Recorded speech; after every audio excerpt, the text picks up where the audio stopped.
The fluorescent lights of Logan International Airport flickered ominously as Celeste Thornton stared at the departure board. Every single flight was marked with the same soul-crushing word: canceled.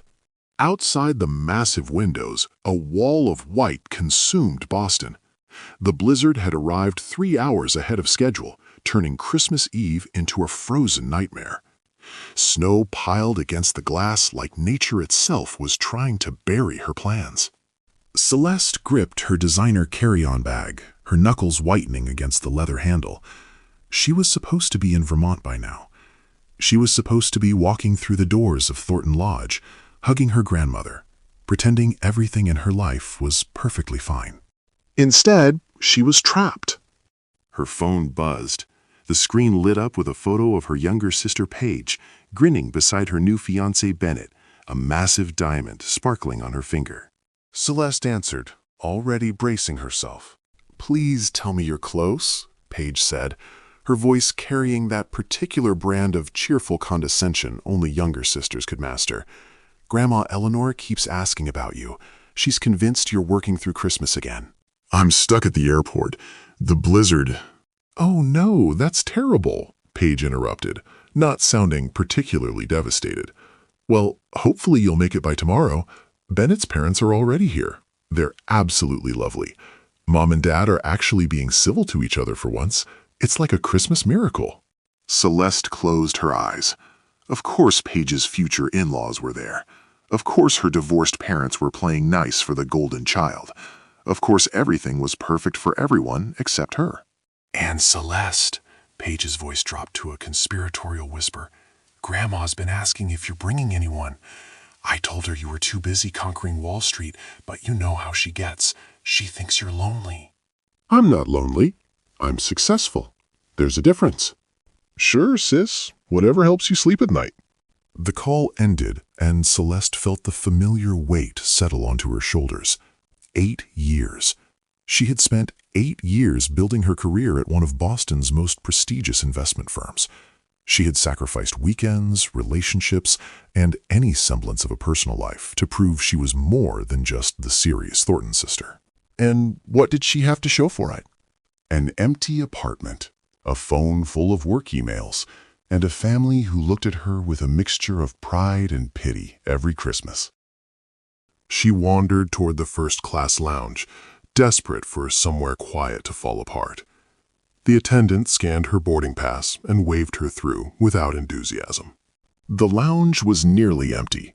A few stranded travelers sat scattered among the leather chairs, staring at their phones or the muted television screens showing weather updates.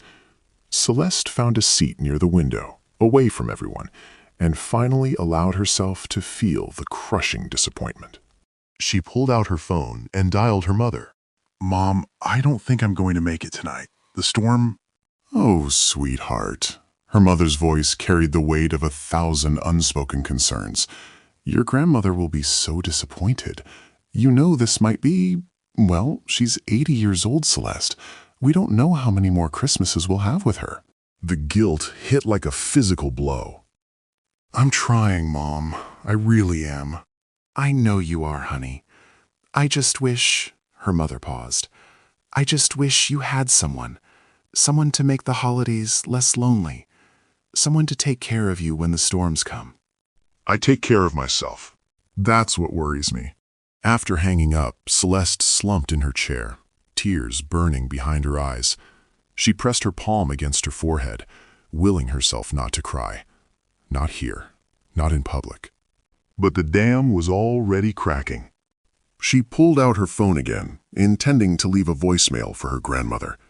Instead, the words came pouring out, raw, unfiltered, desperate. "Grandma, it's me. I'm so sorry I might not make it. I wanted to be there. I wanted to show everyone that I'm fine, that my life is exactly what I wanted. But the truth is—" She paused, her voice breaking. "The truth is, I'm sitting alone in an airport on Christmas Eve, and I've never felt more invisible in my life." She didn't realize she wasn't alone. She didn't notice the man sitting 3 chairs away, his green eyes fixed on her, listening to every word. The tears came anyway. Celeste pressed her fingertips against her closed eyelids, forcing the emotions back down where they belonged. She was a senior analyst at Whitmore and Beck. She had closed deals worth more than most people earned in a lifetime. She did not cry in airport lounges. "Rough night?" The voice was low, smooth, like aged whiskey poured over gravel. It came from somewhere to her left, close enough to feel intimate, far enough to not feel threatening. Celeste's head snapped up.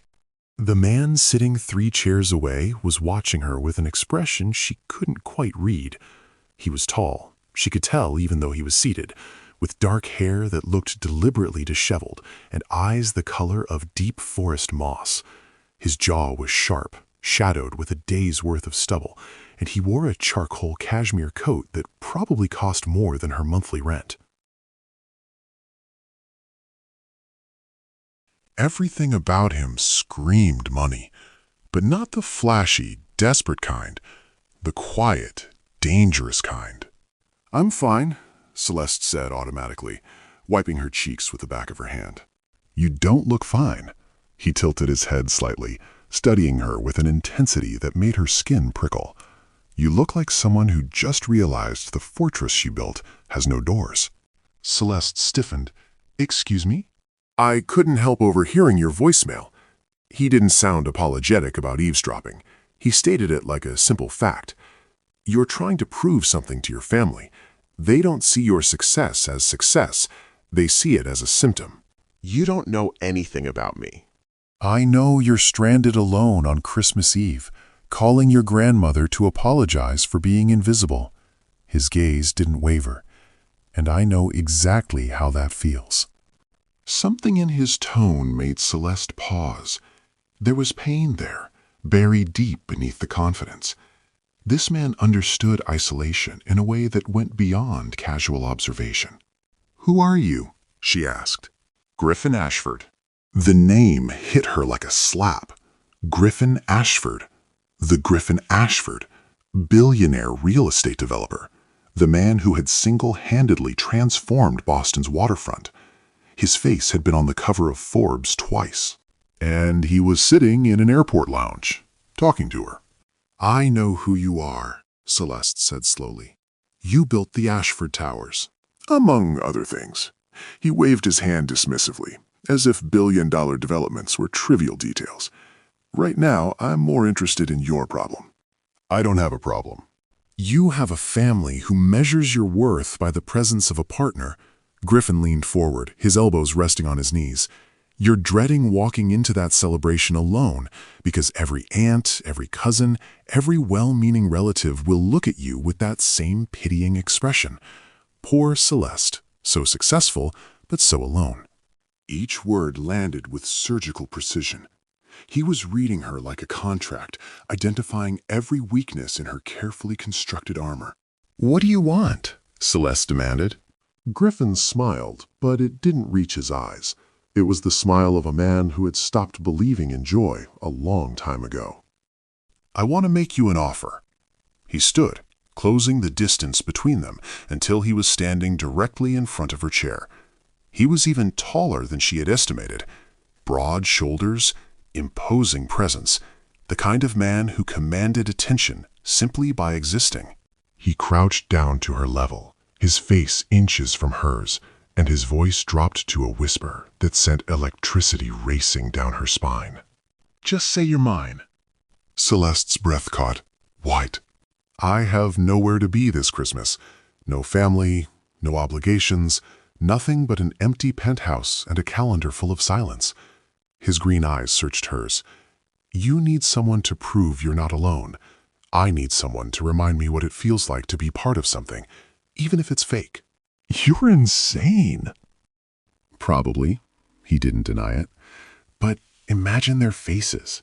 Your sister with her perfect fiancé, your parents with their careful civility, your grandmother with her worried eyes.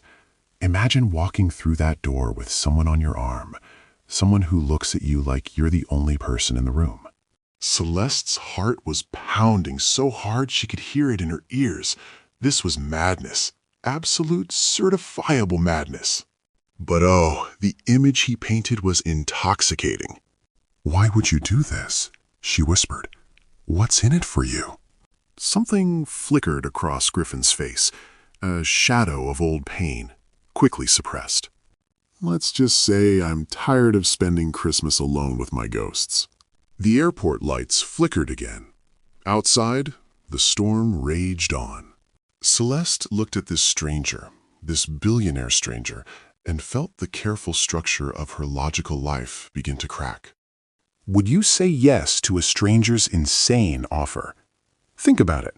What would you do in her shoes?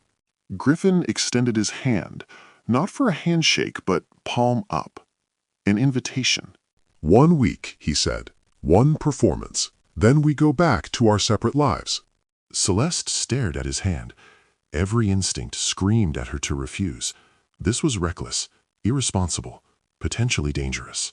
But when she opened her mouth, the word that came out wasn't no. It was yes. Griffin's fingers closed around hers, warm and certain. "Then let's go meet your family, sweetheart." The rental SUV carved through the snow-covered mountain roads like a ship navigating frozen waves. Griffin drove with confident ease, one hand on the wheel, completely unfazed by the treacherous conditions. Celeste sat rigid in the passenger seat, gripping the door handle, as the reality of her decision crashed over her in waves. She had agreed to bring a complete stranger to her grandmother's 80th birthday celebration, a billionaire stranger, a man whose Wikipedia page probably had more sections than her entire life story. "You're panicking," Griffin observed, his eyes never leaving the road. "I'm processing." "You're panicking," he almost smiled. "Your breathing has changed. You're gripping that handle like it personally offended you, and you've checked your phone 4 times in the last 10 minutes without actually reading anything." "You're observant. I'm a developer. I notice structural weaknesses." "Is that what I am? A structural weakness?" Griffin glanced at her briefly, something softening in his expression. "You're a woman who doesn't believe she deserves to be happy. That's not a weakness. That's a wound." The words cut deeper than they should have. Celeste turned to stare out the window at the white wilderness, unable to meet his eyes. They had spent the first hour of the drive establishing the basics. He was her boyfriend of 3 months. They had met at a charity gala in Boston, neutral territory that neither could disprove. He worked in development, she worked in finance. The attraction had been instant, intense, and private. "Keep the lies close to the truth," Griffin had advised. "Easier to maintain." Now, as the familiar outline of Thornton Lodge emerged through the snow, Celeste felt her stomach clench. The lodge was exactly as she remembered, a sprawling structure of timber and stone, warm light glowing from every window, smoke curling from the massive stone chimney. It looked like a Christmas card. It looked like home. It looked absolutely terrifying. "Ready?" Griffin asked, pulling the SUV into the circular driveway. "No." "Good. Authentic nervousness will make this more believable." He killed the engine and turned to face her fully. "Remember, I'm completely devoted to you. I find you fascinating. I can't believe you agreed to be with someone like me." "Is that the story?" "That's not a story." His voice dropped. "That's just what I'll be thinking." Before Celeste could process that statement, the front door of the lodge burst open, and a flood of family poured onto the porch. Her mother, Margot, was first, wrapped in an elegant cream sweater, her eyes widening as she spotted the unfamiliar man emerging from the driver's side. Her father, Theodore, stood behind, arms crossed, his expression carefully neutral, the same look he had worn since the divorce 3 years ago. Paige appeared next, practically bouncing with curiosity, Bennett trailing behind her like a well-trained shadow. And there, seated in a wheelchair at the threshold, wrapped in a thick blanket despite the warmth radiating from inside, was grandmother Eleanor. 80 years old, sharp blue eyes that missed nothing, a smile that could either bless you or condemn you, depending on her mood. "Celeste," her mother called out, "you made it, and you brought someone?" Griffin rounded the SUV and appeared at Celeste's side. In one smooth motion, he took her hand, intertwining their fingers with an intimacy that felt shockingly natural. "I couldn't let her make the drive alone," Griffin said, his voice carrying just the right blend of warmth and deference. "Not in this storm. Not when she talks about her grandmother so much." Eleanor's eyes narrowed, assessing. Celeste held her breath. "Well," Eleanor said finally, her voice carrying the authority of a woman who had seen everything and was impressed by nothing. "Bring him inside before we all freeze. And young man?" Griffin met her gaze directly. "Yes, ma'am?" "I expect a proper introduction over dinner, with details." The family ushered them inside, a flurry of hugs and questions and suspicious glances. Celeste found herself swept into the familiar chaos. The smell of pine and cinnamon, the crackling fire, the sound of Christmas music playing softly from the old record player. Dinner was a gauntlet. They sat at the massive oak table, the entire family arranged like a jury. Celeste's divorced parents occupied opposite ends, maintaining their practiced civility. Paige and Bennett sat close together, radiating smug couplehood. Aunts, uncles, and cousins filled the remaining seats, all watching the new arrival with undisguised interest. And at the head of the table sat Eleanor, her eyes fixed on Griffin like a hawk studying potential prey. "So, Griffin," Paige began, twirling her wine glass, 3 months with our Celeste, and we've never heard a single word about you. That seems strange." "Celeste is a private person." Griffin didn't miss a beat. "She wanted to make sure this was real before introducing me to the people who matter most." "And is it?" Eleanor interjected. "Real?" The table fell silent. Griffin turned to look at Celeste, and the expression on his face was so genuine, so full of quiet intensity, that she felt her breath catch. "I've never been more certain of anything in my life." Celeste watched her family's faces shift, skepticism softening to curiosity, hostility melting into reluctant interest. He was good at this. Too good. But as the dinner progressed, as Griffin charmed and deflected and wove their fictional romance into something almost believable, Celeste noticed something else. Every time he spoke about her, about their relationship, about what drew him to her, there was something in his voice that didn't sound like acting. It sounded like longing. And that, more than the storm, more than the family, more than any of it, was what truly terrified her. Later that night, as the family dispersed and the fire burned low, Paige cornered Celeste in the hallway. "He's impressive," Paige admitted, though the words seemed to pain her. "Maybe too impressive. What aren't you telling us, Celeste?" Before Celeste could answer, she heard footsteps behind her. "There you are." Griffin appeared, his hand finding the small of her back with casual possessiveness. "Your grandmother wants to speak with you. Both of us." He leaned close, his lips brushing her ear. "And darling, she doesn't look happy." The guest room on the 3rd floor was charming, intimate, and absolutely devastating. Celeste stood frozen in the doorway, staring at the single queen-sized bed that dominated the space. Antique quilts, plump pillows, a window overlooking the snow-covered mountains. It looked like something from a romantic movie. It was a nightmare. "The lodge is completely full," Paige had announced with barely concealed delight when she led them upstairs. "Grandmother insisted you two take the best guest room, since you're so serious about each other." Griffin had simply smiled and thanked her graciously. Now they were alone, and the reality of the sleeping arrangements hung between them like a live wire. "I can sleep on the floor," Griffin offered, shrugging off his coat. "Don't be ridiculous. It's freezing and the floor is hardwood." Celeste pressed her fingers against her temples. "We're adults. We can share a bed without making it weird." "Can we?"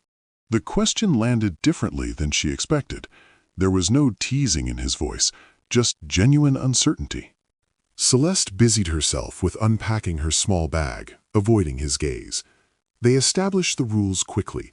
Pillows down the center, Each person stays on their designated side, absolutely no crossing the invisible line. They changed in the bathroom separately, maintaining the fragile pretense of propriety. When Celeste emerged in her flannel pajamas, Griffin was already in bed, reading something on his phone, the lamplight casting shadows across his sharp features. She slipped under the covers on her side, acutely aware of the warmth radiating from his body just inches away. The pillow barrier felt pathetically inadequate. "Your grandmother is terrifying," Griffin said into the darkness after she turned off the lamp. "She liked you. She interrogated me for 45 minutes about my intentions." "That means she liked you." Celeste stared at the ceiling, her eyes slowly adjusting to the dim moonlight filtering through the curtains. If she didn't like you, she would have simply ignored you. The interrogation means you're worth investigating. Silence stretched between them, filled only by the sound of wind howling against the windows and the distant creak of the old lodge settling. "Why aren't you with someone?" Griffin asked quietly. The real answer, not the excuse you give your family. The question caught her off guard. In the darkness, without the armor of eye contact, honesty came easier. "Because I'm terrified," Celeste admitted. "I watched my parents' marriage implode, 23 years together, and then suddenly my father moved out and my mother started seeing a therapist twice a week. They had everything, the house, the careers, the family, and it still fell apart." She swallowed hard.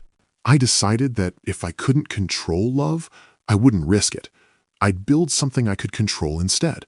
My career, my success, things that depended only on me." "And how's that working out?" "Terribly." The word escaped as a broken laugh. "I have everything I thought I wanted, and I've never felt more empty." Griffin was quiet for a long moment.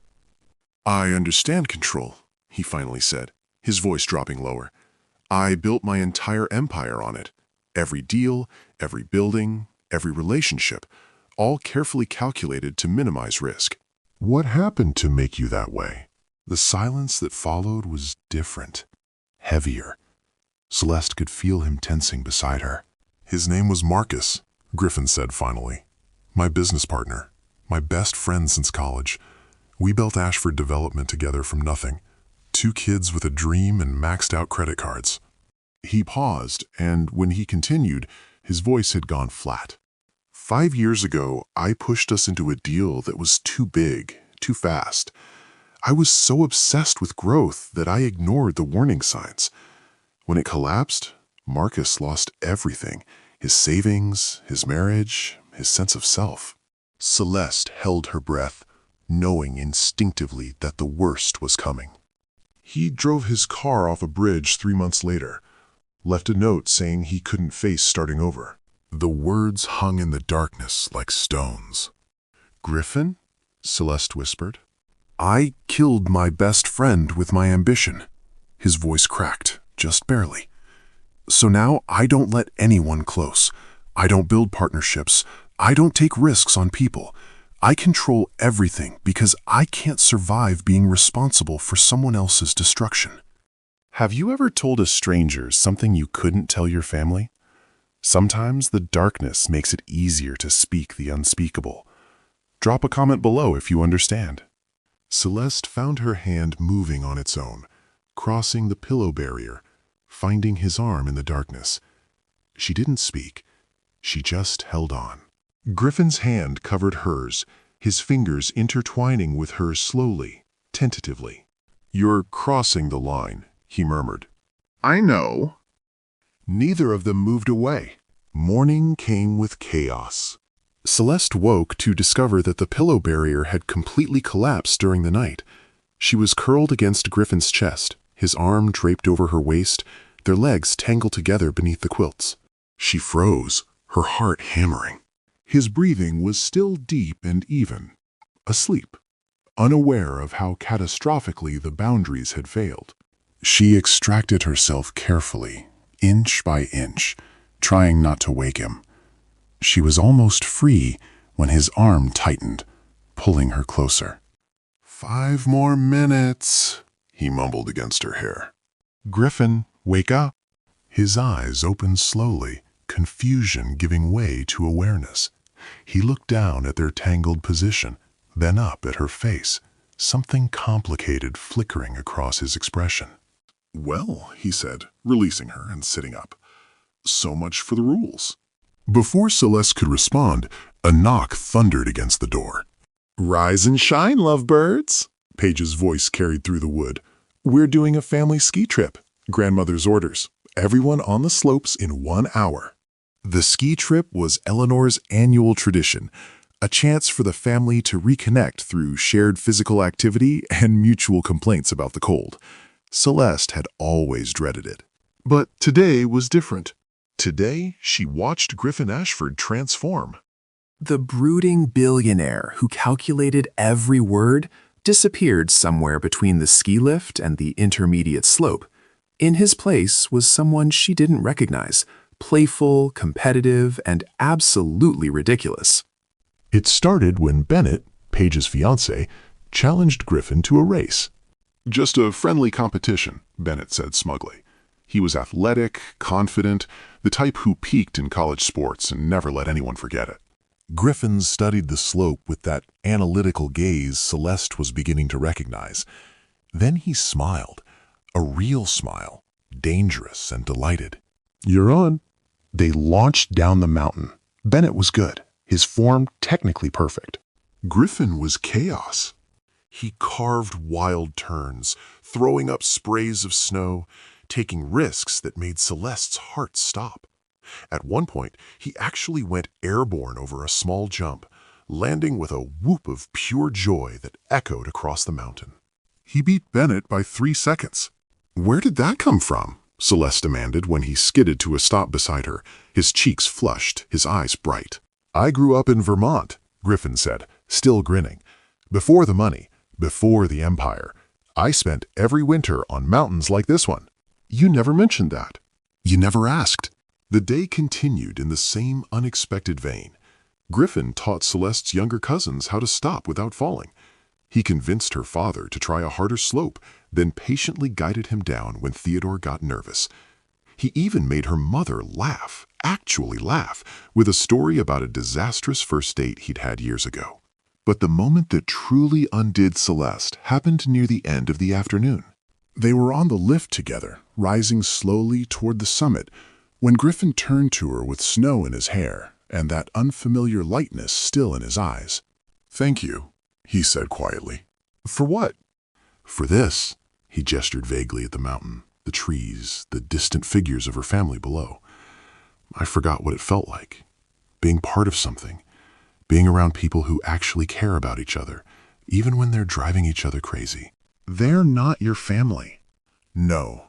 His gaze held hers.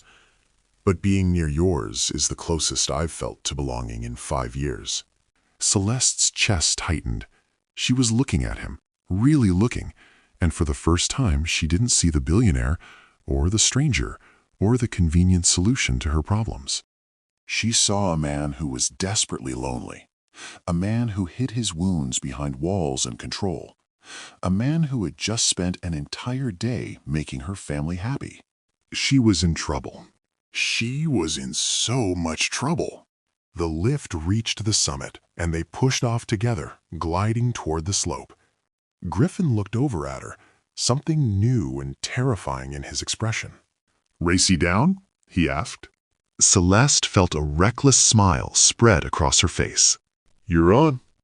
She pushed off before he could react, her laughter trailing behind her like music, his shout of protest echoing across the mountain. And for the first time in years, she wasn't thinking about control. She was just alive. That evening, Grandmother Eleanor summoned Celeste alone. The instruction came through Celeste's mother, delivered with a knowing look. "She wants to speak with you in her study. Just you." She was very specific. Celeste climbed the stairs to Eleanor's private sanctuary with a sense of foreboding. The study was her grandmother's domain, a room filled with leather-bound books, antique furniture, and the accumulated wisdom of 8 decades. Eleanor sat by the fire, wrapped in a thick shawl, her blue eyes sharp despite her age. "Sit," she commanded. Celeste sat. He's not really your boyfriend, is he? The question hit like a thunderbolt. Celeste opened her mouth to protest, to maintain the lie, but Eleanor raised one weathered hand. Don't insult me with denials. I've been watching people pretend for 80 years. I know performance when I see it. She leaned forward, her gaze piercing. What I can't figure out is whether the pretending has started to become real. Celeste's carefully constructed defenses crumbled. I don't know, she admitted, her voice barely above a whisper. I honestly don't know anymore. Eleanor nodded slowly, something softening in her expression. Let me tell you a story. She settled back in her chair, her eyes growing distant. When I was your age, I was engaged to a man named William. He was perfect on paper. The right family, the right career, the right everything. Our wedding was planned, the guests invited, the future mapped out. She paused. 3 weeks before the ceremony, I met your grandfather at a train station. He was a carpenter. No money, no prospects, just kind eyes and calloused hands. Celeste had never heard this story. I walked away from everything, Eleanor continued. William, the wedding, my family's expectations. I chose the carpenter over the plan. Everyone said I was ruining my life. She smiled, a private expression full of old love. We had 52 years together before he passed. 52 years of struggle and joy and real love. Not a single day of regret. Eleanor fixed her granddaughter with that penetrating gaze. My point, child, is that control is an illusion. Plans fail. Certainty is a lie we tell ourselves. The only thing worth having is someone who sees you clearly and stays anyway. If this story is making you feel something, that subscribe button is right there. It only takes a second. Celeste left the study with her grandmother's words echoing in her mind. The hallway was dark, the house quiet as the family settled in for the night. She returned to the guest room to find Griffin asleep. But something was wrong. He was thrashing, his face contorted, his body rigid with distress. Sounds escaped him, fragments of words, broken pleas. No, Marcus, don't! A nightmare. He was trapped in a nightmare. Celeste rushed to the bedside, her hand finding his shoulder. Griffin, wake up. You're safe. His eyes flew open, wild and unfocused, filled with a terror that made him look like a completely different person. His breathing came in ragged gasps. Sweat dampened his forehead. I was there again, he rasped, his voice shattered. At the bridge. I could see him, but I couldn't stop him. I could never stop him. He sat up abruptly, pressing the heels of his hands against his eyes. Every year, every Christmas, the nightmares come back. The guilt, the knowledge that I destroyed someone who trusted me. He dropped his hands, looking at her with raw, unguarded devastation. I came here because I couldn't face another Christmas alone with his ghost. I thought surrounding myself with noise and people would make it easier. His voice cracked. But it doesn't. It never does. Celeste didn't think. She simply moved. She wrapped her arms around him, pulling him against her, holding him tight while his shoulders shook with suppressed grief. He didn't cry. She sensed he hadn't allowed himself that release in years, but he clung to her like she was the only solid thing in a crumbling world. Marcus's death wasn't your fault, she whispered against his hair. You don't know that? I know you. The words surprised her, but they felt true. I know that you spent today making my family happy for no reason. I know that you carry this guilt like a penance. I know that you're not the monster you've convinced yourself you are. He pulled back slightly, his green eyes searching her face. Why are you being kind to me? Celeste looked at him. This broken, beautiful man who had started as a stranger and become something she couldn't name. Because someone should be. The air between them shifted. His gaze dropped to her lips, then back to her eyes. His hand rose slowly, fingertips brushing her cheek. The moment hung suspended, fragile and infinite. Then footsteps sounded in the hallway. The spell shattered.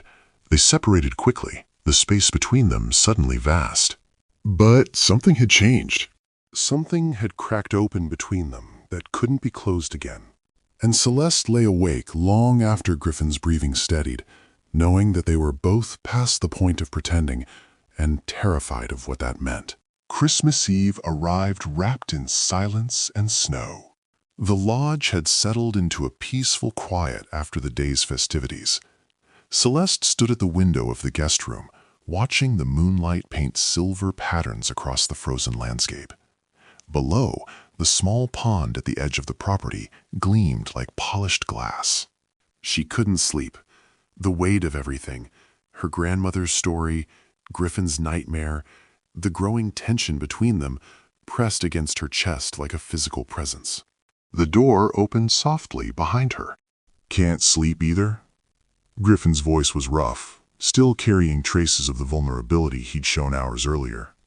"Too much noise in my head." He came to stand beside her, close enough that she could feel the warmth radiating from his body. They stared out at the frozen pond together. "I used to skate," Celeste said quietly, "when I was young, before I decided that falling down was a sign of weakness." "There are skates in the mudroom," Griffin said. "I saw them this morning." She turned to look at him. In the dim light, his features were soft, unguarded. He looked younger, less haunted. "It's midnight," she protested. "Best time." A ghost of his ski slope smile appeared. No audience, no performance, just the ice. 20 minutes later, they were on the frozen pond. The night was impossibly clear. Stars scattered across the sky like diamonds on black velvet. Their breath formed small clouds in the frigid air. The only sounds were the whisper of blades against ice and the occasional crack of the frozen surface settling. Celeste was tentative at first, her body remembering the motions even as her mind resisted. But Griffin stayed close, steady, his hand always within reach if she needed it. "You're thinking too much," he observed. "I can see it. You're calculating every movement, trying to control the outcome." "That's how I survive." "That's how you hide." He skated in front of her, moving backward with effortless grace, his eyes holding hers. "Stop calculating. Just feel."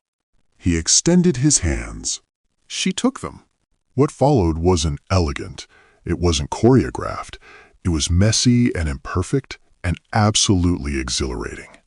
Griffin spun her gently, guided her through turns, caught her when she stumbled. Laughter escaped her, real laughter, the kind she had almost forgotten how to produce. The sound echoed across the frozen water like music. They ended up in the center of the pond, breathless, their hands still intertwined. The stars wheeled overhead. The world felt infinite and small all at once. "Celeste." Griffin's voice was barely a whisper. She looked up at him. The playfulness was gone from his expression. In its place was something raw and terrifying. His green eyes searched her face like he was memorizing every detail. His hand rose slowly, brushing a strand of hair from her cheek, his fingertips lingering against her skin. "I need you to know something," he said, his voice strained. "This stopped being a performance for me. I don't know when. Maybe at the airport, maybe the first night. But whatever this is, it's real, at least for me." Celeste's heart was pounding so hard she could feel it in her throat. "Griffin?" "Don't." His thumb traced the curve of her cheekbone. "Don't tell me it's complicated. Don't tell me we have an agreement. I know all of that. But I need you to know the truth before—" He didn't finish the sentence. "Before what? Before the holiday ends? Before we go back to our separate lives? Before I lose you?" The questions hung unspoken in the frozen air. And then, because words had failed them both, Celeste rose on her skates and pressed her lips to his. The kiss was everything. It was soft at first, tentative, a question waiting for an answer. Then Griffin's arms wrapped around her waist, pulling her closer, and the question became a declaration. He kissed her like she was oxygen and he was drowning. He kissed her like she was the only real thing in a world of shadows. Celeste felt herself dissolving. Every wall, every defense, every carefully constructed barrier, all of it crumbled against the heat of his mouth, the desperation in his grip, the truth neither of them could deny anymore. When they finally separated, foreheads pressed together, breath mingling in the cold air, Celeste felt tears freezing on her cheeks. "That was—" she started. Griffin pulled back abruptly. The warmth in his eyes had been replaced by something else, something that looked terrifyingly like pain, like guilt, like fear. "I can't," he breathed. "I'm sorry. I can't do this to you." "Do what?" But he was already skating away, moving toward the shore with urgent, desperate strokes. "Griffin!" Celeste called after him. "Griffin, wait!" He didn't stop. He didn't turn around. She stood alone in the center of the frozen pond, the taste of him still on her lips, watching him disappear into the darkness of the lodge. The stars kept shining. The ice kept creaking, and Celeste felt something in her chest shatter into 1,000 frozen pieces. What just happened? What was he hiding? Christmas morning should have been magical.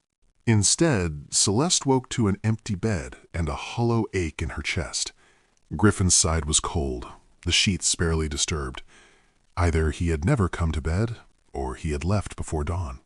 She found him in the kitchen, helping her mother prepare breakfast. He was charming, attentive, and completely unreachable. Every time their eyes met, he looked away first. The walls were back up, higher than ever. The gift exchange was torture.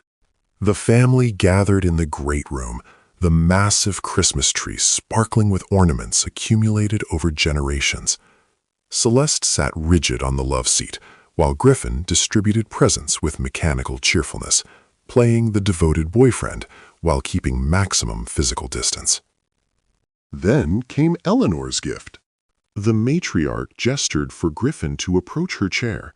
She pressed a small wrapped package into his hands. "For you," she said, her sharp eyes assessing. "Welcome to the family." Griffin's expression flickered, something between gratitude and guilt. He opened the package carefully, revealing an antique pocket watch. "It belonged to my husband," Eleanor explained. "I give it to the men who matter, the ones who see my granddaughters clearly." The room fell silent. Griffin stared at the watch, his jaw tight. "I can't accept this," he said quietly. "Nonsense. You've earned it." "No." His voice cracked. "I haven't." The tension in the room shifted. Celeste felt the first tendril of real fear curl through her stomach. "Griffin?" she asked. "What's wrong?" He turned to face her, and she barely recognized the man looking back. The confident billionaire was gone. In his place was someone haunted, hollow, drowning in something she couldn't name. "I need to tell you something," he said. "All of you." Paige leaned forward, scenting drama. "This should be good." "Be quiet, Paige," Eleanor commanded. Her eyes never left Griffin. "Speak, young man." Griffin took a breath that seemed to cost him everything. "When I approached Celeste at the airport, it wasn't random. The words fell like stones into still water. I recognized her.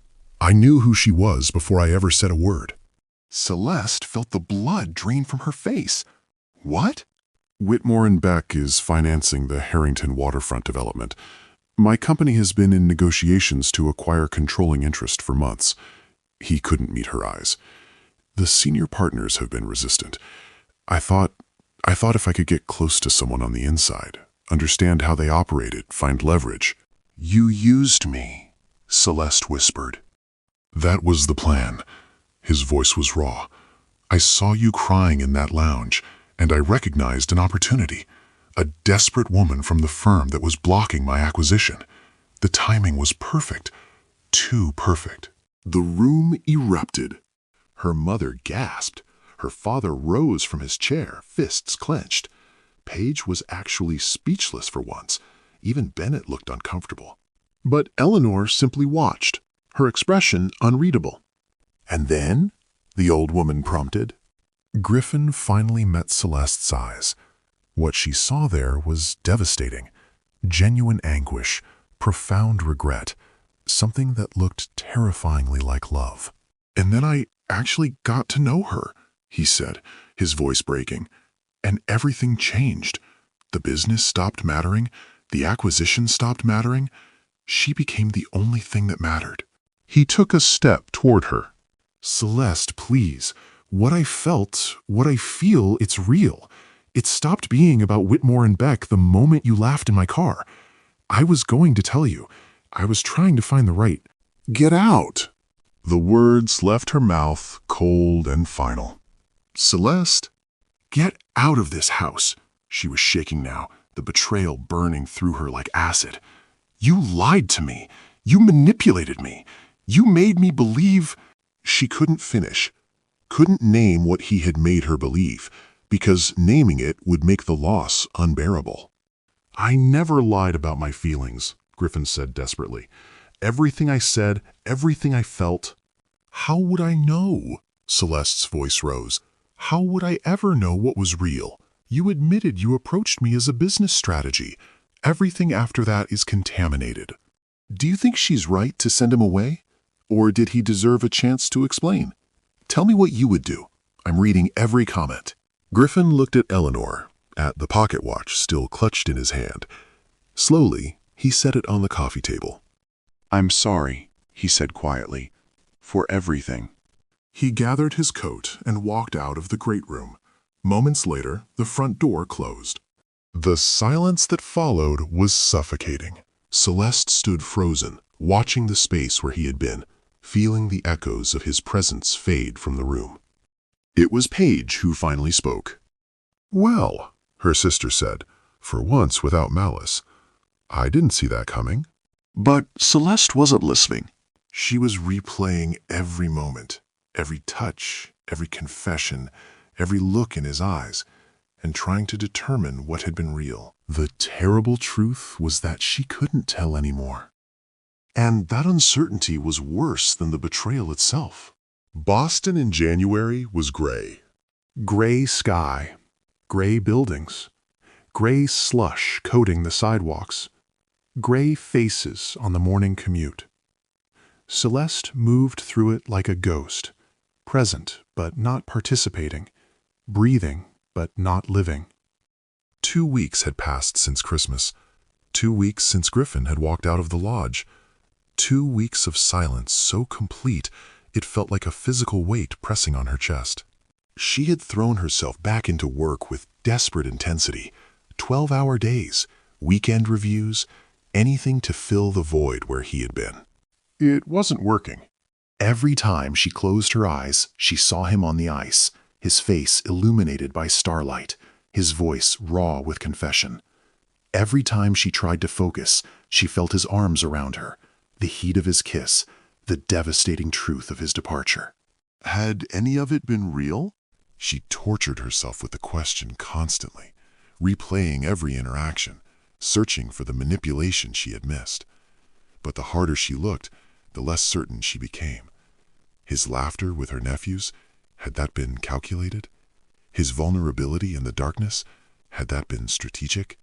His kiss on the frozen pond, had that been part of the plan? The uncertainty was destroying her. Then, on a Wednesday morning, her career exploded. She was called into the senior partners conference room without warning. The atmosphere was toxic, tension thick enough to choke on. Mr. Whitmore himself was present, his face carved from granite. "Miss Thornton," his voice was ice, "we have a situation." The situation, as it turned out, was devastating. An investigation had uncovered widespread fraud within the firm. Several senior partners had been manipulating investment funds, falsifying returns, and destroying evidence for years. The SEC was involved. Arrests were imminent. The firm was facing complete dissolution. "Your department is clean," Mr. Whitmore continued, "but the association alone will destroy your career. Every client you've touched, every deal you've closed, all of it will be scrutinized. You'll be defending your integrity in depositions for years." Celeste sat frozen, the words washing over her like ice water. "There's more," another partner added grimly. "The Harrington development deal, the one Ashford was pursuing. It's at the center of the fraud investigation. The senior partners were inflating valuations, creating phantom projections. Griffin Ashford's acquisition team discovered irregularities months ago. He reported them." The revelation hit like a physical blow. "He reported them?" "His legal team flagged the discrepancies during due diligence. It's why we were blocking his acquisition. We knew a full review would expose everything." The partner looked almost impressed. Ashford could have used the information as leverage. Instead, he went to the SEC. Celeste's mind was reeling. Griffin had discovered the fraud. Griffin had done the ethical thing when he could have exploited it. Griffin had tried to tell her. No, she couldn't think about that now. If you're still watching without subscribing, I have to ask, what's holding you back? This story isn't over yet. She walked out of the conference room in a daze. Her career, the fortress she had spent 8 years constructing, was crumbling around her. The firm that had defined her identity was built on lies. Everything she had sacrificed, relationships, joy, love, had been given to an institution that didn't deserve her loyalty. She returned to her apartment that night and sat in the darkness, staring at nothing. The city glittered beyond her windows, cold, beautiful, empty. She thought about Griffin's words in the guest room, whispered into the darkness. "My life is meticulously organized, predictable, and yes, boring." She thought about her grandmother's story, the carpenter at the train station. 52 years without regret. She thought about the frozen pond, the stars, the kiss that had felt like coming home. And then she did something she hadn't done since she was a child. She cried. She cried for the career that was ash, for the years she had wasted, for the man she had sent away, for the life she had built that had left her completely, utterly alone. When the tears finally stopped, something had shifted inside her. The fortress was gone. The walls had fallen, and for the first time she could see clearly what had been hiding behind them all along. Fear. Nothing but fear. She reached for her phone. Her finger hovered over his name. She couldn't bring herself to press it. Not yet. But soon. 3 weeks after her world collapsed, Celeste resigned from Whitmore and Beck. There was no dramatic confrontation, no righteous speech. She simply walked into the managing partner's office, placed her letter on his desk, and walked out. 8 years of her life reduced to a single page of formal language. She felt nothing. And then, slowly, she felt everything. Freedom, terror, possibility, grief. She spent the first week of February doing something she hadn't done in years. Nothing. She slept late. She took long walks through Boston Common. She bought a sketch pad and sat in coffee shops, drawing strangers' faces with rusty, unpracticed strokes. She thought about calling Griffin every single day. She never did. Then, on a gray Tuesday afternoon, her doorbell rang. She opened it to find Grandmother Eleanor standing in the hallway, wrapped in an elegant wool coat, her sharp blue eyes assessing Celeste's disheveled appearance with characteristic bluntness. "You look terrible," Eleanor announced. "Get dressed. We're going to lunch." They ended up at a quiet restaurant overlooking the harbor. Eleanor ordered wine without consulting the menu and fixed her granddaughter with that penetrating gaze. "I spoke with Griffin," she said without preamble. Celeste's heart stopped. "What?" "He came to see me last week, drove all the way to the lodge, stood on my porch in the snow, and asked for my permission." "Permission for what?" Eleanor smiled. a rare, genuine expression that transformed her stern features. To try again, to prove himself, to earn the chance he destroyed. She reached across the table and took Celeste's hand. He told me everything. The initial plan, the moment it changed, the guilt that's been eating him alive since Christmas morning. And what did you tell him? I told him that forgiveness isn't given, it's built. Day by day, choice by choice, until trust grows back like a garden after winter. Eleanor squeezed her hand. And then I told him where to find you. Celeste's breath caught. Grandma. He's waiting. Eleanor nodded toward the window. On the pier. He's been there for 3 hours. I believe he'll wait as long as it takes. Celeste looked out at the gray waterfront, and there, standing at the end of the wooden pier, his dark coat whipping in the February wind, was Griffin. She was moving before she made the conscious decision. The walk to the pier felt endless and instant all at once. Griffin turned as she approached, his face a landscape of hope and terror. He looked different, thinner, paler, with shadows under his eyes that spoke of sleepless nights. He looked exactly how she felt. I practiced a speech, he said when she stopped in front of him. I had it memorized, every word perfect, every argument logical. He shook his head. And now you're here, and I can't remember any of it. Then don't give me a speech. Celeste's voice was steadier than she expected. Give me the truth. The truth, he exhaled slowly. The truth is, I'm a man who spent 5 years hiding from life because I was terrified of causing more damage. The truth is, I saw you in that airport and recognized a kindred spirit, someone else building walls to survive. The truth is, I approached you with an agenda, and somewhere between the car ride and the first dinner, the agenda stopped mattering. He took a step closer. The truth is, I fell in love with you, Celeste, not because you were useful, not because of your firm, because you laughed on that ski slope like you've forgotten how, because you held me through a nightmare without asking for anything, because you made me remember what it felt like to be human. Tears were streaming down her face now, freezing in the bitter wind. You hurt me, she whispered. I know. You made me doubt everything. I know. I don't know if I can trust you again. Griffin reached into his coat pocket and withdrew a familiar object, Eleanor's antique pocket watch. Your grandmother gave this back to me, he said quietly. She said I hadn't earned it yet, but she believed I could. He pressed the watch into Celeste's palm. I'm not asking you to trust me today. I'm asking for the chance to earn it, however long it takes, whatever it requires.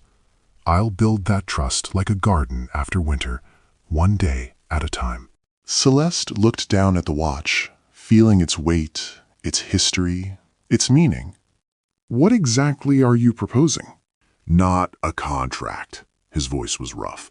Not a performance. A beginning. Real and messy and completely uncertain. 2 broken people choosing to figure it out together. She looked up at him. This complicated, wounded, beautiful man who had shattered her walls and broken her heart, and somehow, impossibly, made her feel alive again. That sounds terrifying, she said. It does. No guaranteed outcomes. No controlled variables. None at all. A small smile tugged at her lips. I accept your terms. Griffin's eyes widened. You do? On one condition. She stepped closer, close enough to feel the warmth radiating from his body despite the cold. You have to kiss me again, properly this time, without running away. He laughed, a broken, relieved, joyous sound, and pulled her into his arms. The kiss was different from the one on the frozen pond. It wasn't tentative or questioning. It was a promise, a declaration, a beginning written in warmth and breath and the salt of happy tears. When they finally separated, foreheads pressed together, Griffin whispered, I love you, Celeste Thornton. I love you too, Griffin Ashworth. Against my better judgment. Best judgment you've ever made. 1 year later, The lodge was exactly as Celeste remembered. Warm lights glowing against the snow, smoke curling from the chimney, the sound of family chaos spilling through the windows. But this year was different. This year, she walked through the door with Griffin's hand firmly clasped in hers. Not as a performance, not as a strategy, as the truth. Grandmother Eleanor was the first to greet them, the antique pocket watch now properly displayed in Griffin's vest pocket. "Welcome home," Eleanor said, her sharp eyes soft with approval. "Both of you." The year had been everything Griffin had promised. Messy, uncertain, and absolutely worth it. Celeste had started her own consulting firm. Griffin had restructured his company to focus on sustainable development. They had argued and reconciled and learned each other's rhythms without the pressure of pretense. They had built something real. After dinner, after the gift exchange, after the twins had exhausted themselves with new toys, Griffin led Celeste out to the frozen pond. The stars were out, just like before. The ice gleamed silver in the moonlight. "I have one final gift," Griffin said, his voice thick with emotion. He knelt on the ice, pulling a small box from his pocket. Inside was a ring, simple, elegant, a single diamond that caught the starlight like captured fire. "No more pretending," he said. "No more contracts with expiration dates. Just you and me choosing each other every single day for the rest of our lives." He looked up at her, his green eyes shining. "Will you marry me, Celeste? For real this time?" She was crying again. Happy tears, healing tears. "Yes," she breathed. 1,000 times yes. He slid the ring onto her finger and rose to kiss her, and in that moment, on the same ice where they had first admitted the truth, they sealed their forever. Later, inside the warm lodge, Eleanor raised a glass. "To love," the matriarch declared. "The real kind, the messy kind, the kind worth waiting 80 years to witness."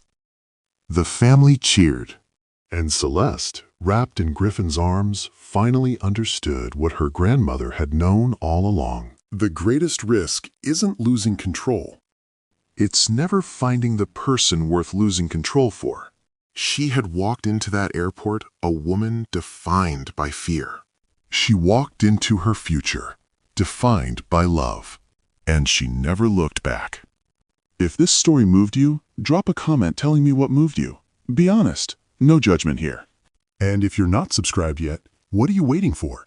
Tomorrow, I'm sharing another story about fate, choices, and the unexpected ways our lives can transform. Hit subscribe. I'll see you tomorrow.